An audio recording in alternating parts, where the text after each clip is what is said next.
Okay, so this is the second video of the Open Economy series. If you have not watched the first one, I would suggest that you go back and check out the Open Economy basics because you're going to need quite a lot of stuff from that video in order to do well for this one. So we're going to be learning about zero capital mobility, and let's just do a quick recap on what is zero capital mobility. So zero capital mobility basically means that there will be no funds that will be able to cross national borders to seek a high return. And that means the capital account is going to be equal to zero. That's because there's no funds in, there's no funds out, there's nothing to account for. So the balance of payment, which is originally made up of the current account and the capital account, is now only made up of the current account. So in the previous video, we discussed that the current account is made up of net transfers, investment income, as well as net exports, which is actually the key focus in Introduction to Economics.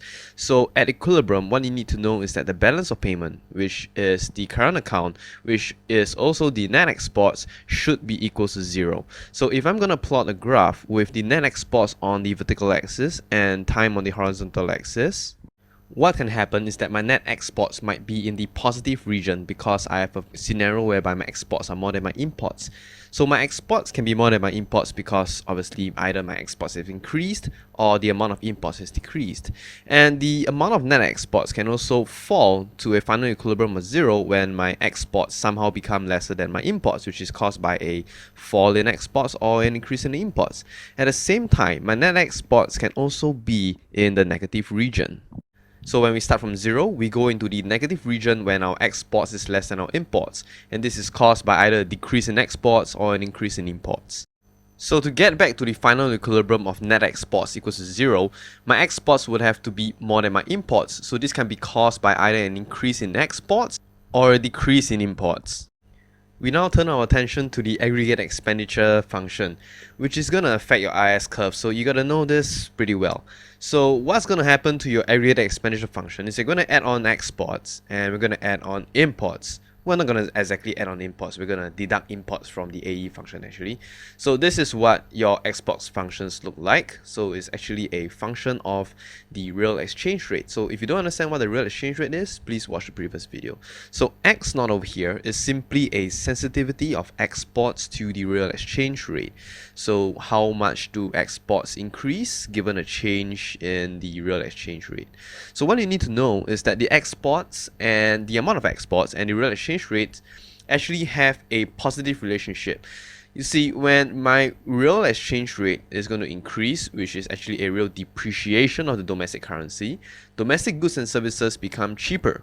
Therefore, foreigners are going to buy more of our stuff, and that's going to make our exports increase. So you can see from here that there is a positive relationship between exports and the real exchange rate. So let's take a look at it on the other way around. So let's say epsilon goes down, which means a real appreciation of the domestic currency. Our goods become more expensive. So foreigners are going to buy less of those kind of stuff. Therefore, exports are going to fall. And that sucks, right? So you can see that there is, again, a positive relationship between epsilon and exports. Moving on to imports. So this is what the imports function would look like. So you got M naught multiplied by the real exchange rate plus M1 times Y. So M naught over here is also a sensitivity of imports to the real exchange rate, and M1 over here refers to your marginal propensity to import. I think you have guessed that by now. So knowing this, if I'm going to take the marginal propensity to import plus the marginal propensity to consume plus the marginal propensity to save, what do you think I'm going to get? Well, if you have guessed the number 1, then you're absolutely right. Well, the reason for this is quite simple. With all the money that we have, we can either spend it on consumption, we can either save it, or we can either spend it on foreign goods and services, right? So that's pretty simple. So the important points of the imports function you need to know is that imports and real exchange rate actually have a negative relationship. Well, but there's no need to add a negative sign in front of M naught. I'll share with you the reason why later. So let's see why there's a negative relationship. Because when epsilon increases, which means a real depreciation of domestic currency, this makes the foreign goods and services more expensive to us, right? Therefore, locals are going to buy less of those foreign stuff, therefore imports are going to fall. you can see that there is already a negative relationship between imports and the real exchange rate. So let's go the other way around. Let's say epsilon falls, which means this is a real appreciation of the domestic currency. Foreign goods and services become cheaper because our staff can buy more of their stuff, right? So locals are going to buy more foreign stuff, therefore imports are going to increase. So here again, you see a negative relationship between imports and the real exchange rate. As for imports and the income level, there is going to be a positive relationship. Why? Well, that's quite simple. Imports are just like any other economic good. When you've got more income to buy stuff, you will naturally have more imports as well. You're going to buy more stuff, right? Okay, so let's combine the exports and the imports into what we like to call net exports, okay? So combining these two equations together, we can get a function for your net exports, which looks something like this. So you got NX equals to exports minus imports. So you're going to take your X0 multiplied by your real exchange rate minus M0 multiplied by your real exchange rate minus M1 times Y. So we can actually simplify this into this equation over here. So we factorize the real exchange rate out. So we've got X0 minus M0. You bracket the two terms and you multiply it by the real exchange rate minus M1 times Y. Check it out. X0 minus M0 is actually positive because remember, M0 is a negative figure. So what you notice is that this half of the equation is actually a positive figure and the other half is a negative figure. What this means is that both of them are going to cancel each other out to give you NX equals to 0. So you see that is how we're actually moving towards equilibrium. Okay, so what I'm trying to say here is that there will always be a level of GDP or income that makes NX equals to 0.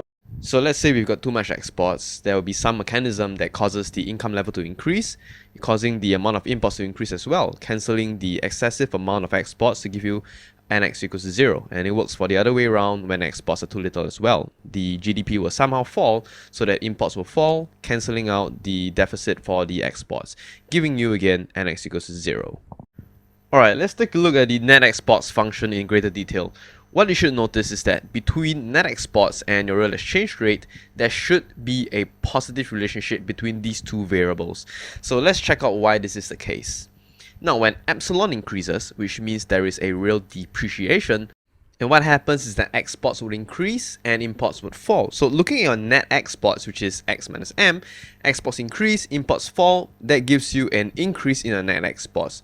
So let's go the other way around. When there is a real appreciation, so exports would fall, imports would increase, and this will give me a decrease in my net exports. So as you can see, there is a positive relationship between net exports and my real exchange rate. Okay, so if I'm going to express this NX function as a graph, what is it going to look like? So on the horizontal axis, I'm going to have income. And on the vertical axis, I'm going to have NX, which is also AE because NX is part of AE, right? Your C plus I plus G plus NX. Okay, since the coefficient of y is a negative figure, negative m1, so this means that there is a negative slope. So this nx curve is going to be a downward sloping curve, and that's my nx curve, which is a function of my real exchange rate. Take note that income is a endogenous variable to the net exports function. So y0 is the level of income that creates the nx equals to 0 equilibrium. Okay, so remember, the imports are going to cancel out the exports. And the vertical intercept is the sensitivity of net exports to real exchange rate multiplied by the real exchange rate. It's that bunch of stuff that you see over there. So let's say the income level falls below y0, which is going in this direction.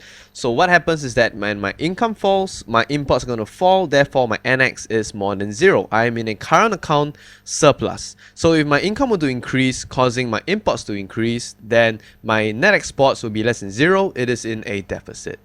So NX more than 0 is going to cause an excess supply of foreign currency, and NX less than 0, a deficit, is going to cause an excess in demand for foreign currency. So as you can see, whenever you've got your income level more than or less than y0, what's going to happen is that it's going to cause a disequilibrium in the forex market.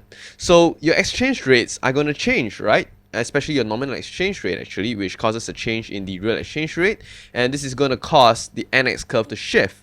notice that in the vertical intercept, you've got your real exchange rate. Therefore, if the real exchange rate is going to change, your NX curve is going to be shifting up and down. So let's say E increases, your nominal exchange rate increases, which causes your real exchange rate to increase. So this is a real depreciation. Your exports are going to increase. So you're going to need more imports to actually give you NX equals to 0. Therefore, your income level will have to increase the amount of imports. Okay, so I think that's quite easy to understand. So if the NX curve shifts down due to a decrease in the nominal exchange rate, so this is going to cause a real appreciation of the domestic currency. So what happens is that my exports are going to fall. I'm going to need lesser imports to get NX equals to 0, and that is why the income level will fall to Y2. So Y2 is the level of income that you need to achieve NX equals to 0. A smaller income basically means lesser imports. So what I've just done is to actually draw the NX function in the Keynesian cross diagram. So let's take a look at the initial equilibrium for both the Keynesian cross diagram as well as your ISLM model. So we're going to put the external equilibrium into your ISLM model right now. So on top, I'm going to have my Keynesian cross diagram. Okay, so here's my 45-degree line, AE equals to Y. And this is my AE function.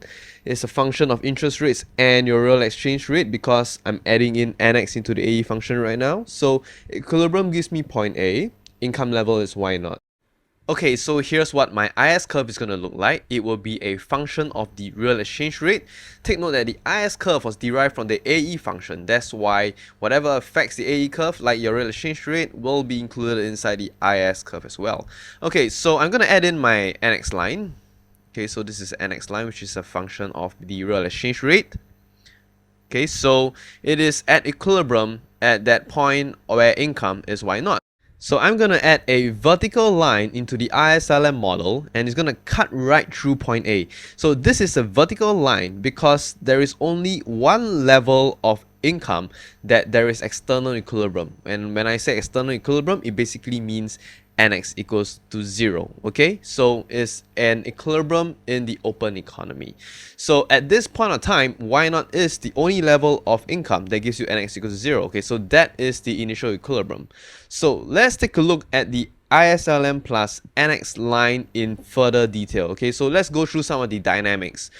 And before we do that, I just want to introduce you a easy breakdown of analysis steps. Okay, there are going to be 5 steps, and if you follow these 5 steps closely, the dynamics of the open economy is going to be very easy for you in the ISLM model.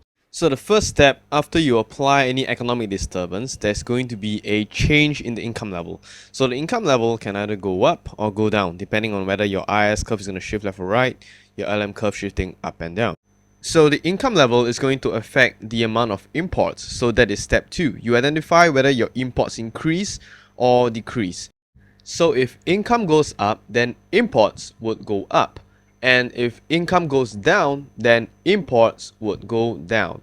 And how imports change would affect the change in net exports. So if imports were to go up, you will have a negative change in net exports. And if imports goes down, you will have a positive change in net exports. So this also applies to the current account deficit or surplus. Okay, so the fourth step would be to expect what would be the change in the nominal exchange rate, which would also lead to a expected change in the real exchange rate. So if there is a deficit in the current account, then your E is expected to go up, and if there's a surplus in the current account, then your E is expected to go down. So going up would be a real depreciation, and going down would be a real appreciation.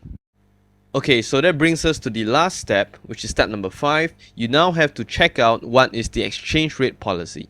So we have already learned in the previous video that there can be 2 types of exchange rate policies. So you can have a fixed exchange rate policy, or you can have a flexible exchange rate policy. Let's take a look at the fixed exchange rate first. So if the central bank expects that E is going to increase, it is going to sell foreign currency to the forex market, taking domestic currency in return. Therefore, the money supply is going to fall.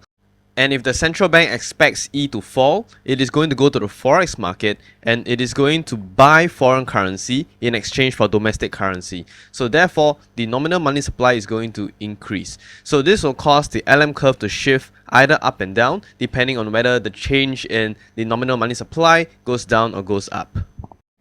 So in the case of a flexible exchange rate policy, there is a real depreciation or a real appreciation. That is because the exchange rate is allowed to fluctuate. So this is going to cause either an increase in an amount of net exports or a decrease in the amount of net exports according to how exports and imports react according to a change in exchange rate. Okay, so this is something that we covered in the previous video.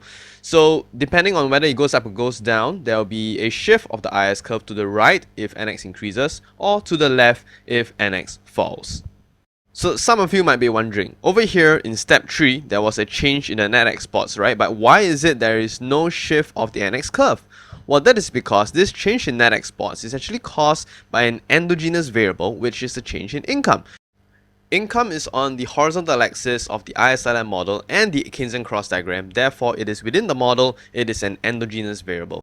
So this shift in the IS curve is actually caused by an exogenous variable, which is your real exchange rate. Your real exchange rate is a variable that is outside of the model. It is neither interest rates, income, nor aggregate expenditure. So that's why there will be a shift in the IS curve. So for today's examples, in this video, we'll be going through 4 different scenarios. The first scenario would be an expansionary fiscal policy with a fixed exchange rate.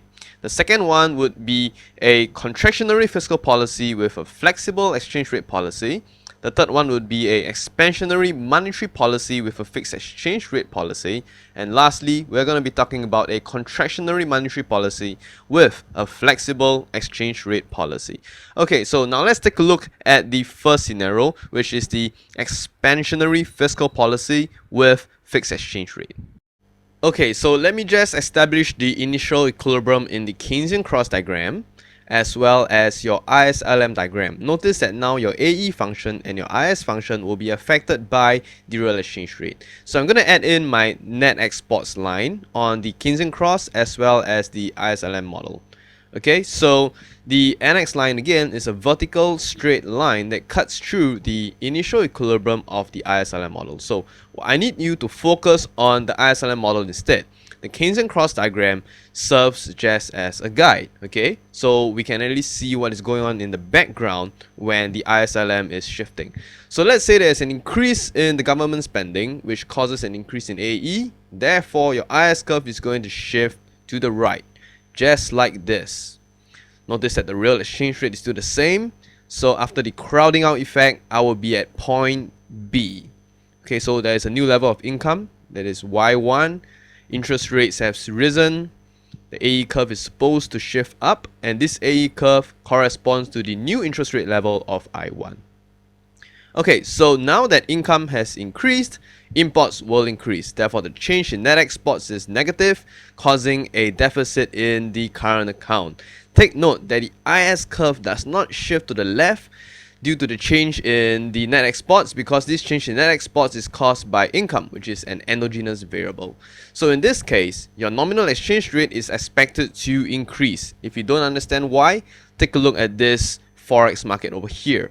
When the locals import more, they're going to need more foreign currency to pay for those. Therefore, the demand for foreign currency is going to shift to the right, and it's going to show here that your E is expected to increase.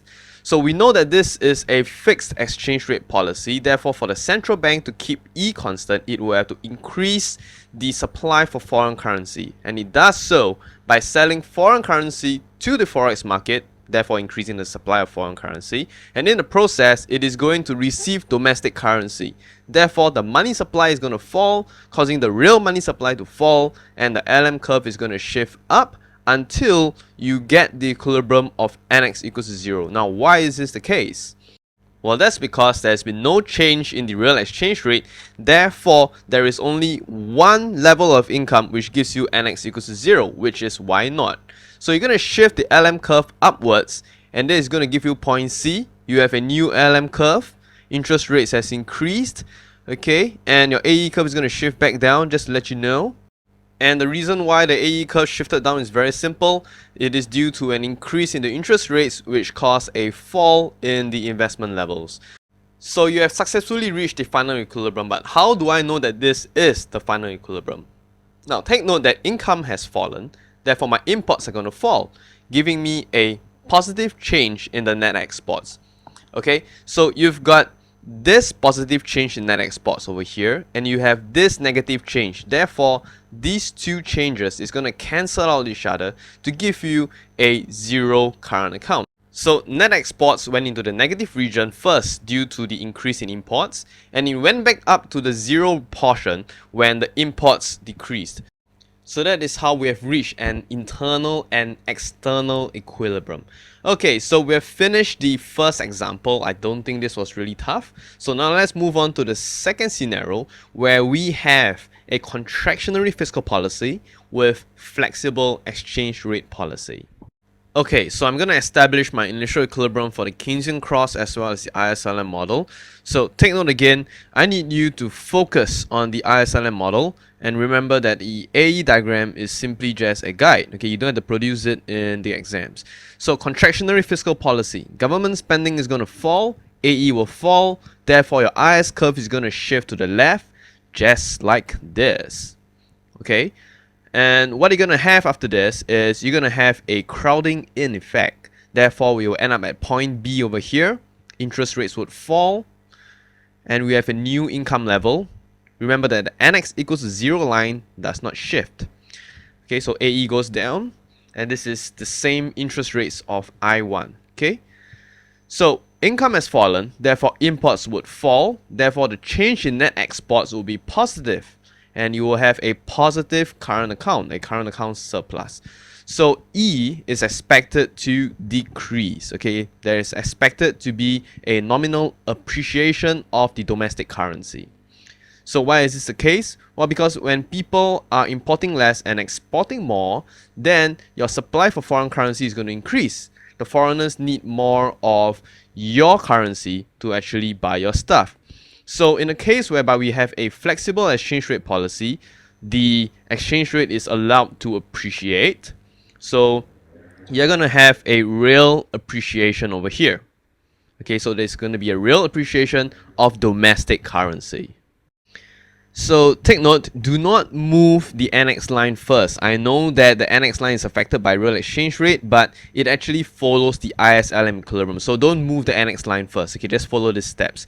So exports are going to fall because they're going to be more expensive to the foreigners, and imports are going to increase because foreign goods and services will become cheaper. Therefore, the change in net exports after the real appreciation would be negative. Okay, so because of this, the IS curve is going to shift to the left. Remember, it shifts to the left because of a change in the exogenous variable, which is your real exchange rate. Okay, so since the AE is going to fall due to the decrease in net exports, your IS is going to shift to the left just like this. So you have IS2, which reflects a new real exchange rate. Okay, so we're going to move on to point C, where the interest rates level has fallen further. Okay, and the income level has fallen to Y2. As you can see, this is a very effective contractionary fiscal policy because if the government wanted to contract the economy, they have contracted it by a lot. In a closed economy, it would have only contracted to Y1, but we are at Y2 now. So the NX line is going to follow the final equilibrium of the ISLM model, so which is here. Okay, this is the new NX equals to 0 line at the income level of Y2. Okay, so in the AE diagram, the NX line is going to shift down as well due to a fall in the real exchange rate. So this is the final equilibrium. How do we know that this is the final equilibrium? Well, again, we have to look at the changes in net exports. So eventually, your income level fell. Therefore, your imports fell. So the change in net exports is going to be more than 0. Why? Because imports are lesser than exports now, right? So take note that there will be no more IS or NX curve shifting because this over here is an endogenous variable that is telling you that the change in net exports is more than 0. So don't shift anything else. So you have a positive change over there, a negative change over here, and a positive change over here. So what should happen is that all these changes should eventually give you NX equals to 0. So initially, your NX went into the positive region because there was a decrease in the level of imports, right? And this gives you a positive net exports. What happened next was two things.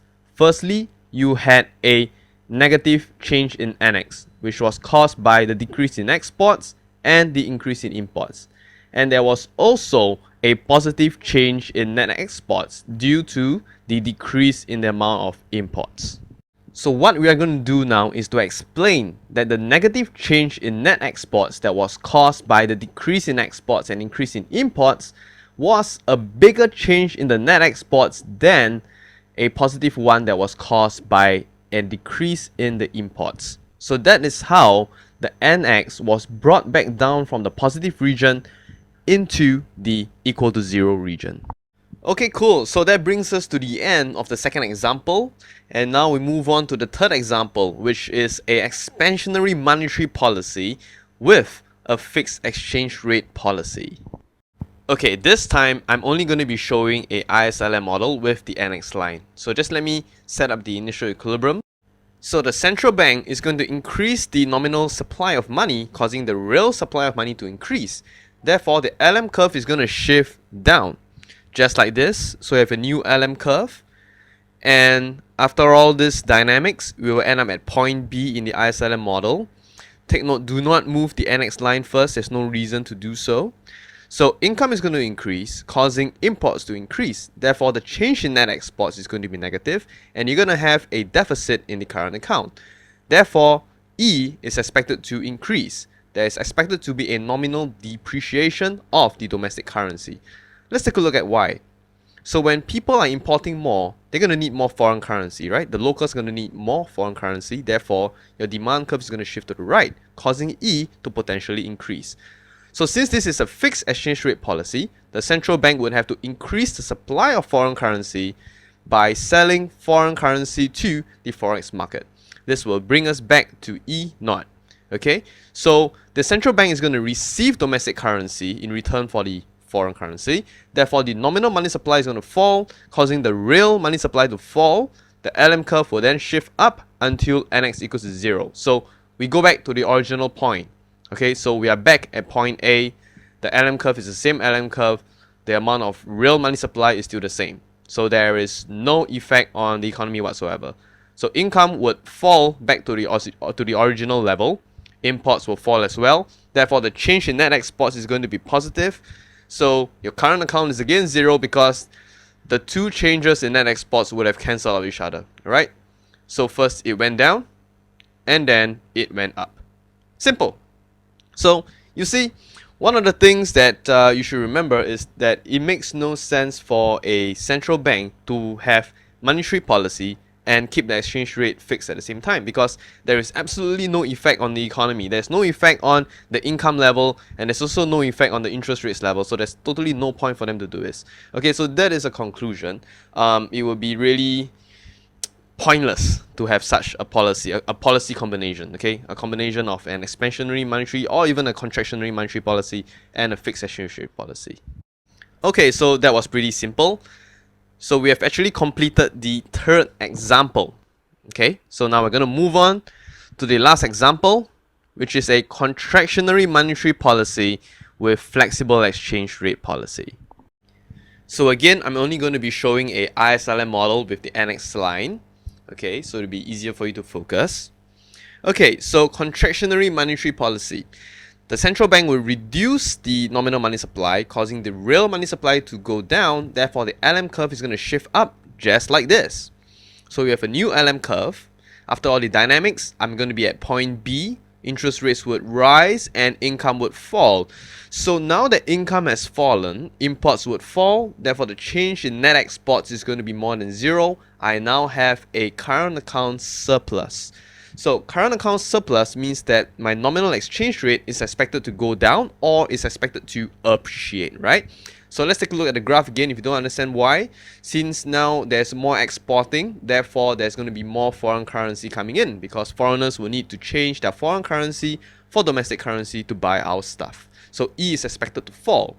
So since this is a flexible exchange rate policy, the nominal exchange rate is allowed to fall. It's allowed to appreciate. So therefore, we have a real appreciation of domestic currency Exports will go down because our stuff is more expensive now. Imports will go up because foreign stuff is going to be cheaper now. So the change in net exports is going to be less than 0, causing a shifting of the IS curve to the left side because AE went down. So IS curve is going to shift to the left just like this. So you have a new IS curve which reflects a new level of real exchange rates. Okay, so we end up at point C. Interest rates are going to fall down, and my income level is going to go down as well. What happens next is that the NX line is going to follow the new ISLM equilibrium. So it's going to be over here at point C, and the vertical straight line will be on top of Y2, and this NX equals to 0 line is going to reflect the new real exchange rate. So let's prove that this is really the final equilibrium for both the internal as well as the external economy. So going to point C from point B, income level has fallen, imports has fallen, therefore you will have a positive change in net exports, but the NX or the current account will be equal to 0. Why? Because initially what we had is a positive change in net exports due to a fall in the imports level. Then it will go down to the net exports equals to 0 level. Why? Because remember, there's going to be two effects. The first is a decrease in the net exports due to a fall in exports and increase in imports. And the second one would be a positive change on net exports due to a fall in imports, which is towards the last part where we move from point B to point C. So we're going to explain that the negative change is bigger because this effect is going to be bigger than the positive effect on NX, which is caused by a decrease in imports. So therefore, we have truly reached an equilibrium externally as well as internally. And lastly, I need you to remember that the final level of interest rates must always be bigger than the initial level of interest rates. It is a must. So why is this the case? Do you remember your capital formation equation, which looks like this? So you got investments equals to savings plus T minus G minus NX. So take note that savings has fallen because the income level has fallen. Therefore, to keep this equation balanced, the amount of investments must fall. So for investments to fall, your interest rates must increase. Remember the negative relationship? And that is why I2 must be more than I0. So you see, it's very simple, and this is how you use the capital formation equation to explain things to do with your interest rates levels in open or closed economy. So with that, we've come to the end of this video. I want to thank you for starting with Quickienomics. In the next video, we're going to be talking about perfect capital mobility.